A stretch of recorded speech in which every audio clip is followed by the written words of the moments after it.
Endi bemalol shamoldan elektr energiya olishimiz mumkin. Shamol ko'p bo'ladigan joydagi yashaydigan tanishlarga videoda jo'natib qo'yasizlar. Shamol generatori haqida hali hech kim videorolik qilmagan, shunga like tugmachasini bosib qo'ying va bizning kanalimizda har kuni hech kimda chiqmagan shunaqa foydali ma'lumotlarni ko'rishda davom etasizlar. Like bosib qo'yishingizdan chiqmasin. Tomiga o'rnatib olsa, bemalol mana shundan elektr energiya olib foydalanishlik mumkin. Buni solnechniy paneldan bitta plyus tomoni, kechqurunda ham shamol bo'lsa agar ishlayveradi. Minus tomoni, shamol yaxshi bo'lganda elektrni ko'proq chiqaradi, shamol sekinroq bo'lganda elektr energiya tushib ketishligi mumkin. Shuni hisobiga bu yerda ya'ni shamoldan kelayotgan energiyani elektr energiyaga aylantirib beruvchi invertor joylashgan. Bundan keyin siz yoki akkumulyator yoki generatorni qo'yib qo'yishingiz kerak bo'ladi.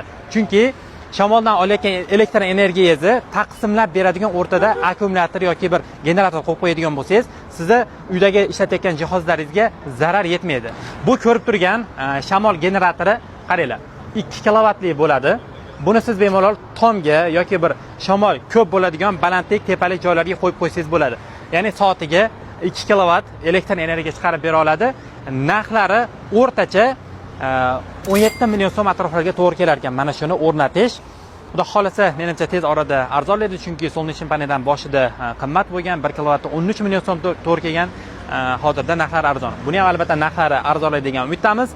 Shamol generatori haqida sizning fikringiz qanaqa? Shu haqida ham kommentariyada yozib qoldiring, mutaxassis bo'lsangiz. Chunki kommentariyaga biz obunachilarimiz kirib, bu haqida yana to'liqroq ma'lumotlar olib o'tishadi. Bizning kanalimizga mehmon bo'lsanglar, obuna bo'lib qo'yishni unutmanglar va klass tugmachasini bosib qo'yinglar, like tugmachasini. Biz har kuni sizlarga shunaqa foydali ma'lumotlar yetkazishda davom etamiz.